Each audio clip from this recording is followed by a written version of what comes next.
On July 4th, 2007, I had no plans for the evening. I was 16 and my older sister, Alicia, who had a significant 9-year age difference, was heading to a massive party upstate. It was known as the Rockaway Bomb Show, where a lively crowd of young adults fresh out of college would gather to indulge in drinks and wild antics. Surprisingly, when I mentioned my lack of plans, Alicia invited me to join her and her boyfriend, Alex. Being a shy kid, her invitation seemed like an attempt to help me break out of my shell. However, as a 16-year-old, the idea of attending a wild party filled with 20-year-olds was definitely outside my comfort zone. Feeling out of place at the fireworks show, I tried my best to fit in and engage with others despite my social awkwardness. However, the discomfort and isolation grew as the night went on. Suddenly, I found myself face to face with an older gentleman who questioned my age and the beer in my hand. Nervously, I tried to explain that the beer was intended for someone else, hoping to deflect his attention. He pressed for more information, asking for my name and who I was with, leaving me feeling trapped and anxious. I repeated my claim of being there with my sister, desperately hoping it would satisfy his inquiries. Eventually, I managed to navigate my way out of the conversation, distancing myself from the perplexing encounter. I searched for Alicia or Alex in the crowded space, but with so many people around and no cell phone to contact them, I was left feeling even more alone. Overwhelmed by the awkwardness of the situation, I aimlessly wandered away from the party and found solace in the nearby woods. Sitting on a log, I contemplated my choices and regretted my decision to come to the event. Suddenly, a deafening boom followed by roaring cheers filled the air, signaling the start of the fireworks show. From where I sat, I had a clear view of the spectacle. Instead of returning to the party, I decided to remain in my secluded spot, where I could enjoy the display in solitude. My attention was completely captivated by the mesmerizing fireworks illuminating the sky, causing me to momentarily forget about my earlier distress. However, my euphoria was abruptly shattered as I felt a suffocating sensation. Something was tightly wrapped around my mouth and nose, leaving me gasping for air. I struggled vehemently, attempting to scream and break free, my head spinning from the lack of oxygen.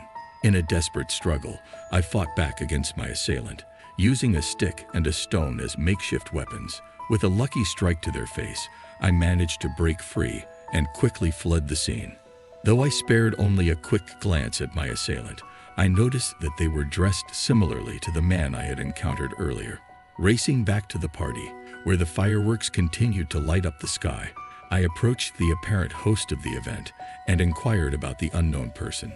To my surprise, they claimed to have no knowledge of him. I recounted the harrowing incident, and one of the attendees reacted with shock, exclaiming their intention to report the incident by the end of the night. When my sister and her boyfriend became too intoxicated to drive, I took on the responsibility of driving us back to the motel. Out of embarrassment, I never divulged the incident to my family, a decision I now regret.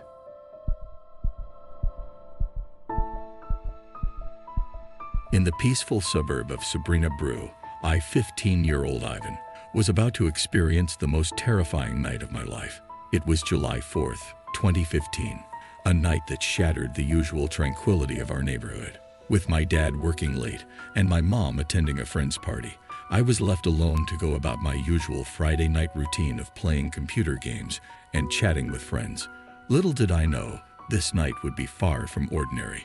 It was around 9 or 10 p.m., and I was engrossed in my favorite game, League of Legends, conversing with my friends. Suddenly, I heard a distinct sound, resembling the shutting of a window, or perhaps something entirely different. I initially dismissed it, attributing the noise to our malfunctioning dishwasher, which tended to make obnoxious sounds. Eager to resume my gaming session, I decided to drown out the distractions by raising the volume on my headset. However, the sound reverberated so loudly that it seemed to permeate even through the 96% volume setting. Frustrated, I knew I couldn't continue ignoring it. I apologized to my friends, informing them that I would be right back. Determined to identify the source of the noise, I lowered the volume and set out to investigate. To my surprise, the sound did not originate from the dishwasher, dryer, or any window within the house. Its origin was still unclear.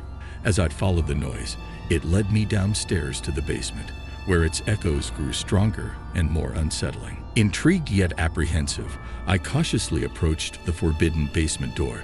The noise emanating from within ceased momentarily, luring me into a false sense of security before resuming with even greater intensity.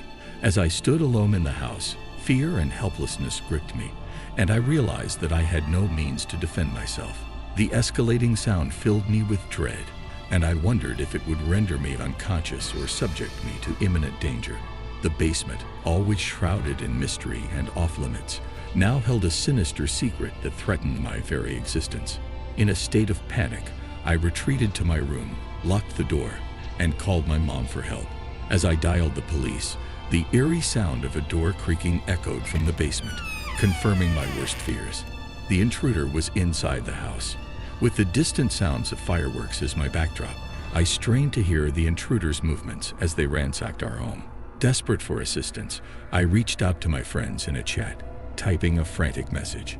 But before I could read their responses, the chilling sound of footsteps approached from upstairs, forcing me to quickly devise a plan. Thinking on my feet, I opened the window and took a daring leap, landing painfully on the grass below and fracturing my left ankle in the process. Undeterred by the pain, I crawled as far away from the window as my injured state allowed.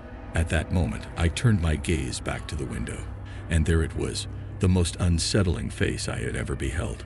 With its crooked mouth, unkempt, wiry hair, and eyes shrouded in impenetrable darkness, the sight sent shivers down my spine. However, my glimpse was fleeting as the intruder swiftly turned away and disappeared from the window's view. A surge of relief washed over me as the sounds of approaching police cars reverberated through the vicinity. I watched with gratitude and a renewed sense of safety as the officers apprehended the intruder, leading him away in handcuffs. Even from a closer vantage point, his face appeared even more nightmarish, etching an indelible image of malevolence and hatred in my mind.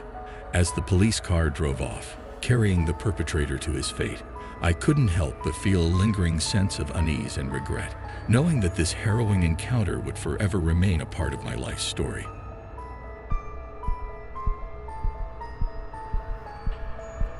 On the 4th of July, in our tranquil town in New Jersey, not much was happening. Recently turning 21, I found myself in the company of my girlfriend, Sophia, who had already reached that milestone some time ago. In a playful manner, Sophia decided to visit my house with some fireworks to celebrate the holiday. Meanwhile, my parents were attending a neighbor's party quite far down the road, considering our limited number of nearby neighbors. In the backyard, Sophia and I enjoyed our drinks and set off fireworks. As I lit firecrackers, I noticed my garage was wide open, sparking a sense of unease. Informing Sophia that I would be back momentarily, I made my way towards the open garage. Stepping inside, I switched on the lights, only to discover that every drawer and closet door had been forcefully opened. Realizing the gravity of the situation, I immediately contacted my dad, recounting the break-in and possible theft. He responded in his typical manner, expressing a mix of concern and frustration. "Are you serious? What did they take?" Unable to provide an answer, I informed him that I would wait for his arrival before further investigating. In the meantime, my dad swiftly made arrangements to leave the neighboring party and come assess the situation himself. Returning to the backyard deck, I relayed the unsettling news to Sophia, leaving her equally shocked. Curiosity getting the better of her, she ventured to see the state of the garage for herself. Upon her return, we remained outside, seated on the backyard deck, anxiously awaiting my dad's arrival. As time passed, my impatience grew, and the allure of launching the impressive fireworks became irresistible. Despite the unsettling circumstances, the spirit of July 4th compelled me to go ahead with shooting off the prominent missiles. The first missile we launched was enormous, illuminating the entire backyard with its brilliance. Although I was momentarily enthralled by the display, I couldn't ignore the fact that these missiles were quite expensive. Expressing gratitude once again to Sophia, I proceeded to ignite the second missile. However, as the fuse burned, both Sophia and I heard the distinct sound of a branch snapping in the nearby woods. Our attention turned towards the source, and as the rocket exploded in the sky, its illumination briefly revealed a figure facing us among the trees. In a moment of terror, we both let out simultaneous screams, catching the attention of my dad. Without hesitation, my dad and I sprinted towards the woods, hoping to confront the mysterious figure. However, once we reached the wooded area, we found ourselves unable to see or hear anything, ultimately losing track of the person. Later that night, we decided to activate the long unused security camera in the garage. It was around 1 or 2 in the morning when I glanced out of my window out of curiosity. To my surprise, the garage light was switched on. Both my dad and I headed to investigate. This time, we discovered that the entire garage had been thoroughly ransacked and that some of my dad's valuable tools were missing. Returning to the house, we anxiously reviewed the surveillance footage, only to be disturbed by what we witnessed. The lights in the garage had turned on, but the camera had been obstructed by something, possibly a piece of paper. In a rush, we hurried back to the garage, finding a simple note that had been taken from the garage desk. On the note, stamped onto the camera, were the chilling words, "Happy 4th of July." Regrettably, we never managed to apprehend the culprit responsible for the break-in. If you have an appetite for more spine-chilling horror stories that will send shivers down your spine, subscribe now. By doing so, you will gain access to a vast collection of bone-chilling narratives that will keep you on the edge of your seat. Don't miss out on the opportunity to immerse yourself in a world of darkness and suspense. Subscribe today and let the nightmares unfold before your very eyes.